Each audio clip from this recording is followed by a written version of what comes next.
नमस्कार, मी काजल. तुम्हा सर्वांचं माझ्या यूट्यूब चॅनलमध्ये अगदी मनापासून स्वागत आहे.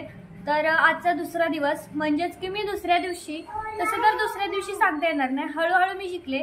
पण मी तुम्हाला दुसऱ्या दिवशीचं सांगते की आपण आता काल मी मशीन कशी घेतली किंवा सुरुवात कशी केली त्याविषयी मी तुम्हाला सांगितलं होतं.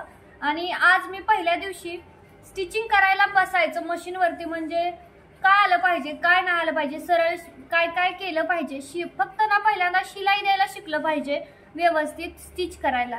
नंतर आपण कपडे शिवायला नंतर चालू करायचं. तर माझा दुसऱ्या दिवसाचा जो अनुभव होता तो सगळा याच्यावरती आहे.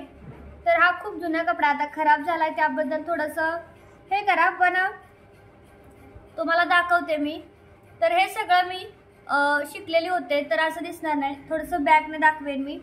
तर आपल्याला आता आज म्हणजेच की करवाली शिलाई, झिगझॅगवाली, म्हणजे कोणे ज्यावेळेस आपण चौकणी गळा, पान गळा, असे जे व्ही गळा, टी शेप गळा, तसे ज्यावेळेस गळे तुला दाखवते ना, तसे ज्यावेळेस आपण गळे तयार करतो ना त्यावेळेस, किंवा स्ट्रेट लाईन, वाकडी तिकडी लाईन, अशा शिलाई द्यायला किंवा लॉक करायला, या छोट्या छोट्या गोष्टी ना पहिल्या दिवशी शिकलं पाहिजे, असं माझा अनुभव आहे. आता मला काय प्रोफेशनल क्लासमध्ये काय शिकवतात ते काय माहीत नाही, किंवा मी कोणाचा क्लास बघितलेला सुद्धा नाहीये. तर मी माझं सांगते. तर आता ह्यामध्ये तुम्हाला दिसत असेल थोडंफार, कारण फ्रंट कॅमेरामुळे थोडंसं ते ट्रान्सफर होतं त्यामुळे. तर चला मशीनवरती, आता हे माझं आहे, मी तुम्हाला मशीनवरती दाखवते की सुरुवातीला तुम्हाला कशी शिलाई द्यायला आली पाहिजे, किंवा आजच्या दिवस म्हणजे पहिल्या दिवशी तुम्ही काय केलं पाहिजे हे तुम्हाला सांगते. तर मी जे सांगेन त्याची तुम्हाला प्रॅक्टिस करावी लागेल. फक्त 1-2 लाईनी दिल्या असं नाहीये. तुम्ही माझ्या याच्यावरती बघू शकता, इथे धागे, असे माझे धागे पहिल्यांदा स्टार्टिंगला ज्यावेळेस मी सुरुवात केली ना असे धागे सुटायचे बघा. असे तुमचे सुद्धा सुटू शकतात, कारण सुरुवातीला आपल्याला येत नाही. इतका धागा मी नाश केला होता की नाही बघा. इकडच्या साईडला सुद्धा सेम तीच प्रोसेस आहे. कोण आहे आधी, आणि इथे पण बघा लुपिंग झालेलं आहे. तर सगळं असं होतं सुरुवातीला, ज्यावेळी आपण सुरुवात करतो ना तेव्हा. तर आज आपण चला बघूयात. मी डायरेक्ट तुम्हाला मशीनवरती दाखवते कसं काय ते, म्हणजे थोडंसं आयडिया येईल, समजेल पटपट की कशी शिलाई द्यायला आली पाहिजे. कारण पुढं हे बेसिक आहे ना, पुढं आपल्याला त्याच्यातून खूप काय काय शिकावं लागतं. जसं की गोल गळे म्हणजे कर्व टाईप असा गळा, जिथं आपलं फिनिशिंग असतं, फी शेप गळा असेल, चौकणी गळा असेल, पान गळा असेल, ते कोणे काढता आले पाहिजेत. आणि तो कोणे काढण्यासाठी पहिल्यांदा आपल्याला अशा नॉर्मल शिलाई ज्या आहेत ना त्या देता आल्या पाहिजेत. तर चला सुरुवात करूया आपल्या आजच्या व्हिडिओला, आणि शेवटपर्यंत कंटिन्यू बघा, म्हणजे तुम्हाला थोडंसं आयडिया येईल किंवा समजेल. आणि मला सांगा कमेंट करून की माझं कसं चुकतंय का वगैरे, कारण की मी फर्स्ट टाइम तुम्हाला सांगणार आहे. माझा अनुभव आहे हा, मला काय प्रोफेशनल काही माहीत नाही. जर चुकत असेल तर मला कमेंट करून तुम्ही मला सांगा की असं असं सांग, तसं तसं सांग, कारण मला काय माझ्या भाषेत मी तुम्हाला सांगणार आहे, मी दुसरी कोणतीही भाषा वापरणार नाहीये. तर चला सुरुवात करूयात. तर बघा, सगळ्यात पहिलं तर आपल्याला सरळ शिलाई द्यायला आली पाहिजे. मी इथं खडूने आधी मार्किंग करते सरळ, तसंच तुम्हाला हे सरळ असं मार्किंग करायचं आहे खडूने एखाद्या कपड्यावरती. तर तुम्हाला दिसावं यासाठी मी इथं पांढरा कपडा यूज केला आहे, तुम्ही कोणता यूज केला तरी चालेल. आता जी सरळ आपण लाईन ओढलेली आहे, ड्रॉ केलेली आहे, त्यावरती सरळ शिलाई चालवायची. सगळ्यात आधी लॉक करायचं. लॉकसुद्धा आलंच पाहिजे स्टिच करता करता, नाहीतर कधी कधी लॉक करायचं विसरून जातो. आणि सगळ्यात शेवटीसुद्धा मी इथं लॉक केलेला आहे बघू शकता, कारण की लॉक हा सगळ्यात महत्त्वाचा मुद्दा आहे. नाही केला तर स्टिचिंगला काही फायदा नाही, ती सगळं उकलवून जाईल. तर बघू शकता किती सरळ अशी आपली टीप आलेली आहे. तुम्ही सावकाश द्या, आता माझी प्रॅक्टिस आहे म्हणून तुम्हाला थोडं फास्ट वाटेल. तर दुसरी आपण बघूयात कर्ववाली. तर बघा असा कर्व ड्रॉ करा एखाद्या कपड्यावरती खडूने, बघा अशाच प्रकारे कर्व मार्किंग करा, आणि त्यानंतर आपण स्टार्ट करूया. तर बघा इथं मी सुरुवातीला मुद्दामच सरळ टिप दिली, कारण ते सुद्धा आलं पाहिजे. बघा सुरुवातीला लॉक केलं, त्यानंतर जिथं सरळपर्यंत होतं तिथपर्यंत आली, आणि सुई खाली ठेवली, टंचन उचललं, पुन्हा टंचनवर घेतलं, पुन्हा खाली ठेवलं. बघू शकता सुई आतमध्येच ठेवायची, म्हणजे तुम्हाला कपडा फिरवण्यासाठी सोपं जातं. सुई जर बाहेर असेल ना तर ते कपडा मागं पुढं शिलाई होऊ शकते, त्यामुळे सुई खालीच राहून द्यायची. आणि अशा प्रकारे जसे आपले कर्व आहेत ना तसं तुमचा हात फिरला पाहिजे. बघा माझा हात कसा घुमतोय तसं तुमचा हात घुमायला हवा पूर्ण कपड्यावरती, आणि सगळ्यात शेवटी लॉक करायचं. तर लॉक करायला सुद्धा शिका हळूहळू. बघा कसली मस्त असा आपला कर्व इथं आलेला आहे, जसं आपण ड्रॉ केलं होतं एक्झॅक्ट त्याच्यावरतीच आपली शिलाई आलेली आहे. आता तिसऱ्यांदा मी तुम्हाला सांगते की झिगझॅग हे महत्त्वाचं आहे. ज्यावेळी कुठे कोणे असतात किंवा फी शेप गळा असतो तर त्यावेळी आपल्याला हे महत्त्वाचं असतं, किंवा पानगळा वगैरे आपण ज्यावेळी करतो त्यावेळी झिगझॅगचं सुद्धा आलं पाहिजे. तर बघा अशा प्रकारे मी इथं झिगझॅगवालं लाईन ड्रॉ करून घेतलं आहे खडूने मार्किंग करून. तर बघा तुम्हाला दिसावं म्हणून मी इथं डार्क करते. आणि त्यानंतर जसं आपण लाईनिंग केलेलं आहे तसंच घ्यायचं आणि ज्या कोण्यावरती आल्याच्या नंतर सुई आतमध्येच ठेवायची, टंचन उचलायचं नाही, तसंच खाली ठेवायचं आणि त्यानंतर मग फिरवायचा कपडा, टंचन उचलून पुन्हा व्यवस्थित खाली ठेवून घ्यायचं.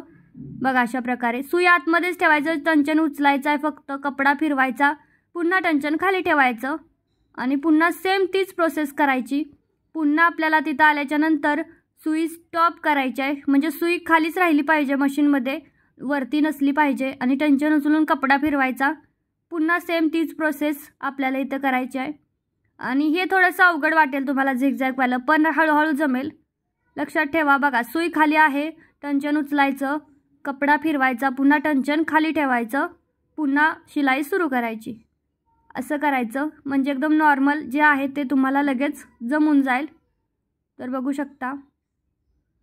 तर तुम्ही हा व्हिडिओ फक्त एकदा जरी बघितला तरी तुम्हाला हे बेसिक लक्षात येणारच. आणि सगळ्यात शेवटी मी लॉक केलं आहे.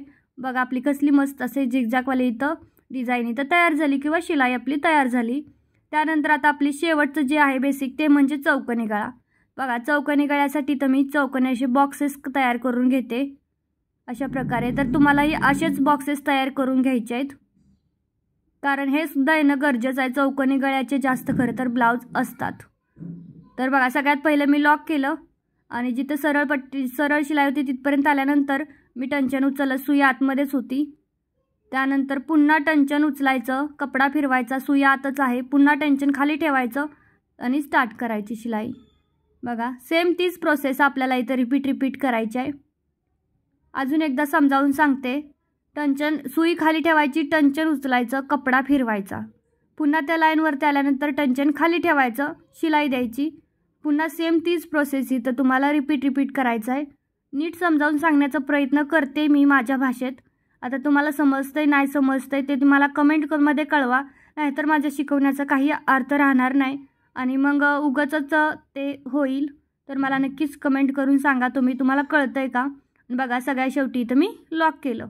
अशा प्रकारे बघा कसले मस्त आपले इथं चौकोनी गळे तयार झालेत. सेम तुम्हाला असंच शिकायचं आहे.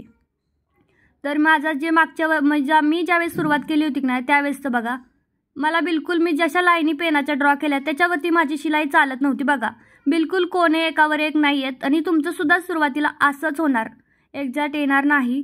तुम्ही हा माझा जर कपडा बघितला तर तुम्हाला दिसेल पेनाची लाईन कुठं आहे आणि माझी लाईन शिवलेली कुठं आहे, थोडं लक्षात येईल तुमच्या. तर मला कर्व तर बिलकुल जमत नव्हते. झिगझॅगवाले थोडंफार तरी जमत होतं, पण हे कर्व जे असतात ना गोल गळ्यावरती ते मला बिलकुल जमत नव्हते. किंवा लॉकसुद्धा करायचं लक्षात राहत नव्हतं. बघा मी लॉक करायला सेपरेट असं कॉर्नरवरती शिकले आणि लॉक करायचं माझ्या ध्यानात येत नव्हतं. तर ह्या कपड्याचं तर मी कसं वाटोळं करून ठेवलं आहे. तर झालं तरी चालतं आहे, पण आपल्याला त्यातून शिकायला मिळतं आहे आणि लुपिंगसुद्धा होतं, धागा सुटतो. आणि आता आपण केलेला बघा कपडा कसा आहे, एकदम स्ट्रेट अशी सरळ शिलाई आहे आणि शेवटी लॉकसुद्धा आहे. त्यानंतर दुसरी बघा कर्ववाली एकदम आपलं खडूचं मार्किंग होतं त्यावरतीच आपली शिलाई आलेली आहे. कुठेसुद्धा इकडे तिकडे एक कणसुद्धा झालेली नाही आहे. तर सुरुवातीला असंच होतं, येत नाही. तुम्हाला हे रिपीट त्यासाठीच मी सांगते की रिपीट करावं लागेल तर येईल. मलासुद्धा पहिल्या दिवशी आलं नव्हतं, त्यामुळं मी तुम्हाला माझं पहिल्या दिवशीचं दाखवलं. तर अगदी साध्या आणि सोप्या भाषेत मी समजावून सांगण्याचा प्रयत्न केलाय, पण ही प्रॅक्टिस करावी लागेल. एकदाच फक्त केल्यानंतर येणार नाही. मला सुद्धा येत नव्हतं, खूप प्रॅक्टिस करावी लागते. सारखं तुम्ही 5-5 मिनिटं करत राहायचं सारखं. पण सुरुवातीला आपल्याला स्टिचिंग करताना खूप आनंद वाटतो किंवा किती भारी एक्साइटमेंट असते की किती छान मशीन चालते आणि लय करावंसं वाटतं. तर त्यावेळेस काय करायचं, ह्याचंच कंटिन्यू एक दिवस तरी तुम्ही कम्प्लिटली प्रॅक्टिस करा. तर तुम्ही किती चालवणार त्याच्यावरती, नाहीतर 2-4 दिवस किंवा आठवडाभर ह्याची सलग प्रॅक्टिस करत राहा. आणि ह्याच जर तुम्हाला शिलाई बेसिक जमल्या ना तर तुम्हाला स्टिचिंगमध्ये काय अवघड नाही, स्टिचिंग पुन्हा सहजच जमेल. तर हे बेसिक होतं आजच्या पुरतं. आता उद्याच्या व्हिडिओमध्ये मी तुम्हाला बॉबिन कशी भरायची, धागा वगैरे कसा लावायचा, ह्या सगळ्या गोष्टी सांगून मग पुढे आपण स्टिचिंगला सुरुवात करूयात की कटिंग वगैरे कसं करायचं नॉर्मल, किंवा जे बेसिक कशाला काय म्हणतात, इंच कसं मोजायचं, हे आपण नॉर्मल गोष्टी उद्याच्या व्हिडिओ मध्ये बघूयात. तर आज मी नॉर्मल सांगितलेलं आहे ते तुम्ही एवढं लक्षात ठेवून हे बेसिक कंटिन्यू करत राहा. तर उद्या भेटूया दुसऱ्या व्हिडिओमध्ये. तोपर्यंत बाय.